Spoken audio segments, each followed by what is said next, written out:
माया रचित भोगों में, माया रचित प्रलोभनों में, माया रचित पदार्थों में भोग बुद्धि अहम बुद्धि हो गई है। ये भोग विलासता नष्ट करने के लिए तुम्हें मनुष्य शरीर मिला था।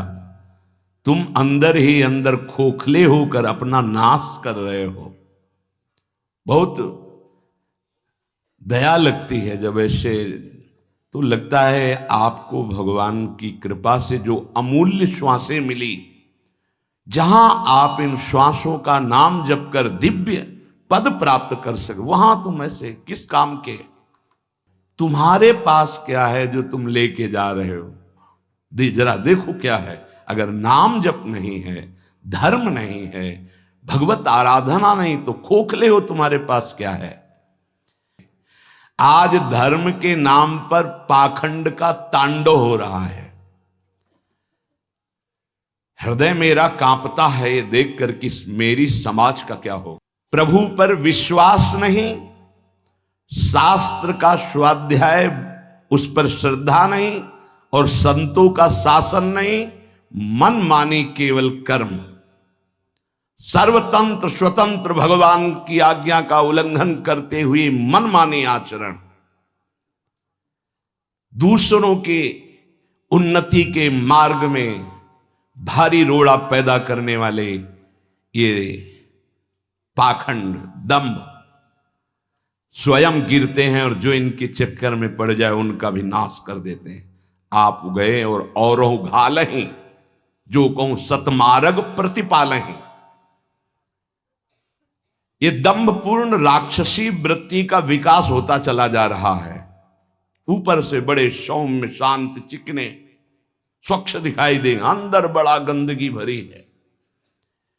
विषयाशक्ति और विषय भोगों की कामना, मान प्रतिष्ठा धन, इसकी चाह, बातें ज्ञान की, क्रियाएं अज्ञान की, बातें परम पद की, आचरण नरक जाने की। बड़ा दुख हो रहा है, ऐसा महापुरुष जन कह रहे हैं। आप संयम से भगवत आराधना कीजिए, आपकी दृष्टि सुंदर होगी। न गुरुजनों के वचन, न शास्त्र के वचन, इनका नाश किया जा रहा है, माना नहीं जा रहा। धन्य भाग है जो मान रहे हैं। सर्वव्यापी, सर्वप्रिय, सर्वमय, सर्वानंदमय प्रभु ने तुम्हें मानव देह भारत भूमि में खास करके इसलिए दी है कि तुम अपने दुखों को मिटाकर परम सुख में स्थित हो जाओ। उसके लिए एक सीमाएं रखी गई हैं धर्म की। भोगों को सीमा में बांध दिया गया है।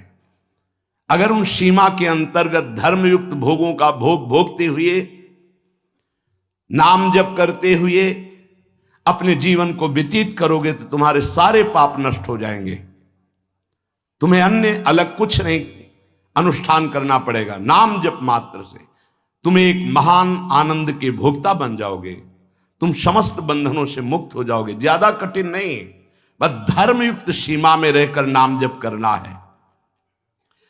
पर आजकल पता ही नहीं कि धर्म किसे कहते हैं। कोई बिरला ही महापुरुष जानता है, नहीं तो धर्म के नाम पर केवल वासनाओं की पूर्ति का खेल खेला जाता है। ये महापुरुषों के वचन है, जरूर सुनने चाहिए। कड़वे हैं पर बहुत औषधि का काम करेंगे। महापुरुष ये नहीं सोचते कि सामने वाले को बुरा लगेगा। हम चाहते कि बुरा लगे और तुम अच्छे बनो, बुरा लगे तुम गंदी बातों को छोड़ो। आज धर्म के नाम पर अपनी वासनाओं की पूर्ति का ढोंग किया जाता है, दंभ किया जाता है। कुछ बिरले ऐसे महापुरुष जन हैं जो धर्म को जानते हो, धर्म पर चलते, धर्म के लिए प्राण बलिदान किया जाता है। उस प्रभु को तुम धोखा देना चाहते हो जो तुम्हारे अंदर बैठा है, जो सर्वज्ञ है, सर्वांतर्यामी है। कौन देखता है यहां? अरे क्या वो देख रहा है जो निर्णायक है। उसको किसी वकील या गवाह की जरूरत नहीं है। वो तुम्हारे अंदर बैठा देख रहा है। जहां तुम संकल्प कर रहे हो वहीं वो देख रहा है। जो गुरु से डरता है, भगवान से डरता है, वो माया से निर्भय हो जाता है।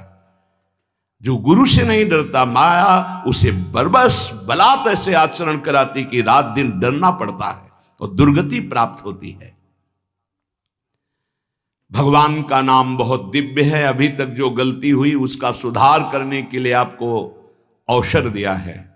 ये जो सत्संग मिल रहा है कृपा पात्रों को मिल रहा है, जिनके कानों में सत्संग पहुंच रहा है और उनको विश्वास है कि इस हमारा कल्याण करने के लिए भगवान ने हमारे कानों तक ये सत्संग पहुंचाया है। अब तक जो गलती हुई अब नहीं करेंगे। भगवान नाम को भूल करके, धर्म की अवहेलना करके कोई भी हो उसका सर्वनाश, पतन निश्चित है। सर्वनाश का तात्पर्य होता है ये जो तुम्हारी श्वासें मिली, तुम्हें बुद्धि मिली, दोनों खत्म हो जाएंगी। ज्यादा अपराध बन जाएगा, काल मृत्यु हो जाएगी। ये श्वासें बहुत कीमती है। देखो अभी अवसर मिला है तो तुम्हें माया समझने नहीं दे रही। जहां ये शरीर छूटा फिर तुम्हारे बस की कोई बात नहीं बनेगी। भोग जब जेल मिल जाती है ना तब तुम्हारी कुछ नहीं चलेगी। जो वहां का सिद्धांत है उसके अनुसार चलोगे, नहीं तो और दंड पे दंड भोगना पड़ेगा। फिर 83,99,999 योनियां, इनमें कौन सी योनि है जिसमें सुख मिल पावे? केवल क्लेश ही क्लेश। अपनी बात नहीं कह सकते, अपनी रक्षा नहीं कर सकते, अपने कल्याण के लिए कुछ सोच नहीं सकते किसी भी योनि में, चाहे देवता क्यों न बने हो। देवता भी भोग योनि है, कर्म योनि नहीं। केवल मनुष्य कर्म योनि है, भारत भूमि। इसलिए परम साधन, परम साध्य श्री भगवान का नाम है। इस कलयुग में और कोई साधना हो पाना बहुत कठिन है। जो साधन के सूत्र बताए गए हैं उन पे स्थित हो पाना, जैसे अष्टांग योग, अब 3 घंटे बिना हिले डुले पद्मासन सिद्धासन में बैठते हैं, आज भी हैं, पर बहुत कम। मंत्रों को सिद्ध कर लेना आज मजाक माना जाता है कि ऐसा कैसे हो सकता है, मंत्रों से भगवान प्रतिष्ठित हो जाएंगे। अरे भगवान का अवतार हो गया। राम जी की प्राण प्रतिष्ठा में तुम्हें ऐसा लगता है कि कैसे ऐसे हो सकता है? तो राम जी जब प्रकट हुए तो मंत्रों से ही हुए। अरे भगवान का अवतार मंत्र से हो गया। आज भी हो रहा है मंत्र से अवतार। हृदयों में गुरु प्रदत्त मंत्र के द्वारा भगवान को हृदय में प्रकाशित कर लिया। उसी को सिद्ध महापुरुष कहते हैं। श्रद्धा नहीं रह गई, विश्वास नहीं रह गया। सबका परम कल्याण करने के लिए एक बात सिद्ध है, मान लीजिए, नाम। ये नाम और मंत्र में भेद है। भेद होते हुए भी अभेद है। भेद ऐसा, मंत्र को पवित्र अवस्था में गुरु प्रदत्त जपा जाता है। गुरु प्रदत्त होना चाहिए, पवित्र अवस्था, और उपांश और मानसिक ही होना चाहिए, वाचिक नहीं। और मंत्र जाप से स्वरूप जागृत होता है। नाम के लिए अपवित्र या पवित्र का कोई भेद नहीं है। नाम अगर गुरु से नहीं मिला है और आप नाम जप कर रहे हो तो वो गुरु मिला देगा। नाम जप का सबका अधिकार है। जहां से सुनो, जो नाम प्रिय लगे, सबका परम मंगल करेगा। नाम महामहिम है। उठते बैठते चलते फिरते सोते जागते सब नाम आगे का कार्य पूर्ण करा देगा। नाम गुरु मिला देगा, मंत्र दिलवा देगा, स्वरूप बोध करवा देगा। ये सब आगे का कार्य। नाम सबके लिए महामंगलदायक है। बस हम कुछ सावधानियां बता रहे हैं। नाम जापक अगर इन सावधानियों को कर ले तो बहुत जल्दी नाम सिद्ध हो जाए। पहला, हम जिस प्रभु के नाम का जप और कीर्तन करते हैं उसके अनन्य हो जाएं। अनन्य, ये खास बात है। पहली, जो नाम जप करते हैं उसके अनन्य हो जाएं। उठते बैठते सोते जागते वही नाम हमारा जीवन बन जाए। बस ये बहुत खास बात है, इसलिए जल्दी इस पे स्थित नहीं हो पाते। जो लोग ये कहते हैं कि मैं तो बहुत से नाम जपता हूं, तो उनको गुरु कृपा प्राप्त नहीं हुई अभी। देख लेना, जिस दिन गुरु कृपा प्राप्त होगी तो आप समिट जाओगे। गुरु कृपा प्राप्त होने का ये प्रभाव होता है कि वो गुरु प्रदत्त नाम और मंत्र में अनन्य हो जाता है। पर जिसको नाम सिद्ध करना है उसको उस नाम के अनन्य होना होगा। जो नाम कीर्तन करते हो, जो नाम जप करते हो, उसके अनन्य हो जाओ। एक ही परमात्मा है, उसके नाम अनंत है, लेकिन अनंत नाम नहीं जपे जा सकते।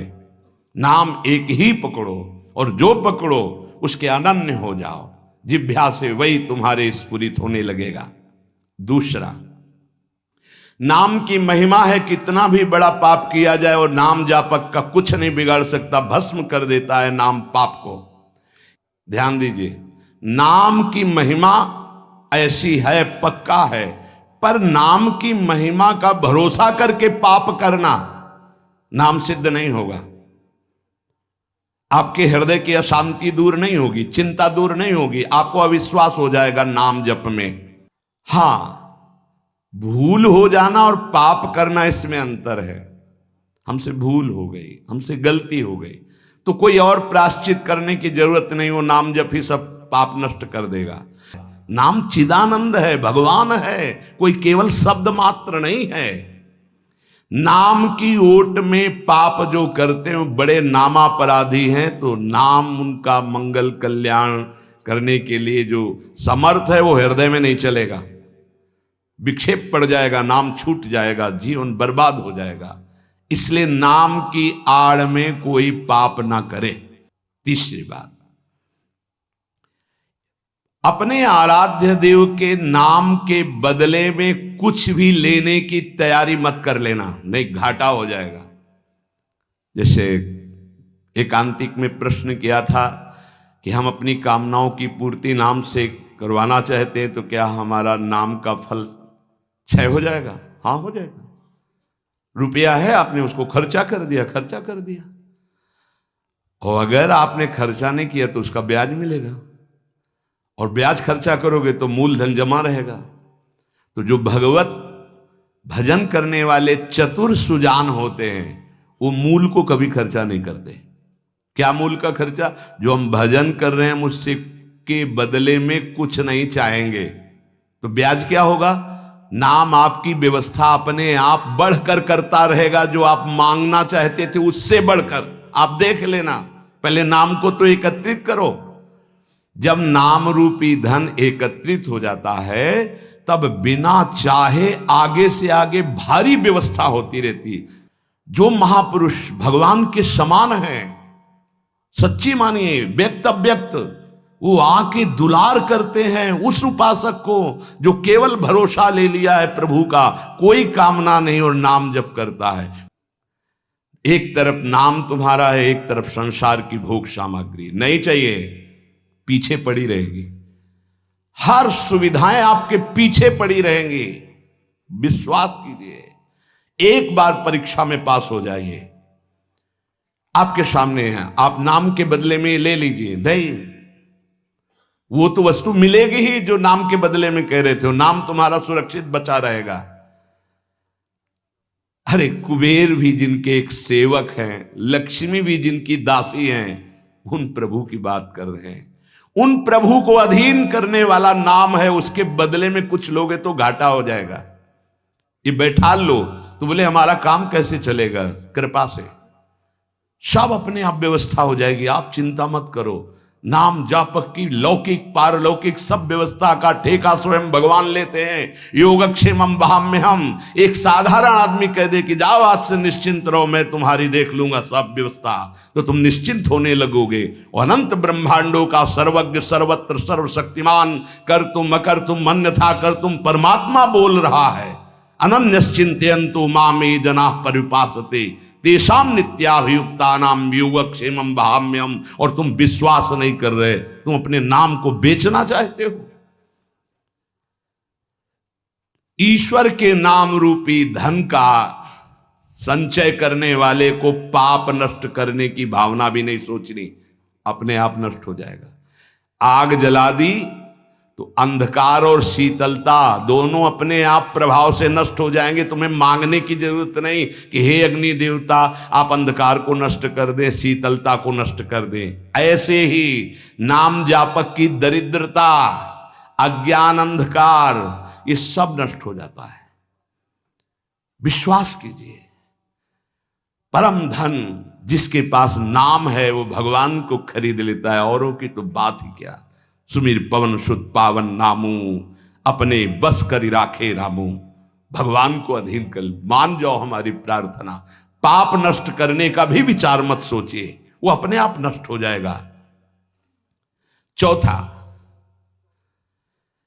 अपने आराध्य देव के नाम से बढ़कर और कोई साधन मान लेना, तभी नाम छूट जाएगा। हमारे को जो गुरुदेव ने नाम दिया, इससे बड़ा कोई साधन नहीं। सब सेवा आदि चल, पर नाम नहीं छूटेगा। अगर हम किसी अन्य साधन पर मात्र बुद्धि कर लेंगे तो नाम छूट जाएगा। पांचवा, नाम जापक को दिखावा बिल्कुल नहीं करना चाहिए। नाम में एक रोग लग जाता है दंभ का, बनावटी पना। जहां दंभ आया तो नाम अंतर ध्यान हो जाता है, दाम्भिक की प्रापंचिक गति हो जाती है, प्रपंच में फंस जाता है। इसकी कई बार संकेत में चर्चा हुई है। ये दंभ बहुत हानिकारक है। प्रभु का नाम प्रभु के प्रेम के लिए, केवल प्रभु को रिझाने के लिए है। अगर कहीं बनावटीपना, दिखावटीपना आ गया, दूसरों को प्रभावित करने की बात आ गई तो दंभ आ जाएगा। यह दंभ बहुत बड़ा आपका परमार्थ नाशक रोग है। जिसकी दृष्टि विषय भोग पर होती है, विषयों पर होती, मान प्रतिष्ठा पे होती है, वो दंभ भक्ति में लग गया, अब वो नष्ट कर देगा। दंभ दोष से बचना बहुत आवश्यकता की बात है। जिसको अंदर से नाटक करने का स्वभाव बन गया है, मान बड़ाई प्राप्त करने के लिए, अपने को सिद्ध बताने के लिए, वो दंभी हो जाता है। दंभी किसी और को धोखा नहीं दे रहा है, वो अपने आप को धोखा दे रहा है। वो बहुत ही मूर्खता पूर्वक अपने धन को खो रहा है। ये जो चित्र की विचित्रता है, पीछे से है। भगवत प्रकाश आ रहा है, गुरु प्रकाश आ रहा है, उसको देखो। उपासक उसको देखता है, इसलिए सदैव दैन्य रहता है कि सामने तुम्हें पर्दा दिखाई दे रहा है, लेकिन पीछे गुरु प्रताप है, पीछे इष्ट प्रताप है। उपासक इष्ट प्रताप को देखता है। जैसे रहीमदास जी का बड़ा यश हो रहा था, वो स्वर्ण मुद्राएं बांट रहे थे, तो ऐसे बांट रहे थे। किसी ने पूछा कि प्रभु आप नेत्र नीचे करके क्यों बांट रहे हैं? देने वाला तो कोई और है, उससे कोई जय जयकार कर नहीं रहा। मेरे नेत्र इसलिए नीचे हैं कि देने वाले को देख नहीं पा रहे हो, लोग भरम मोह पे करें कि रहीमदास जी बांट रहे, इसलिए मेरे शर्म के कारण नेत्र नीचे। देनहार तो कोई और है जो रात दिन दे रहा।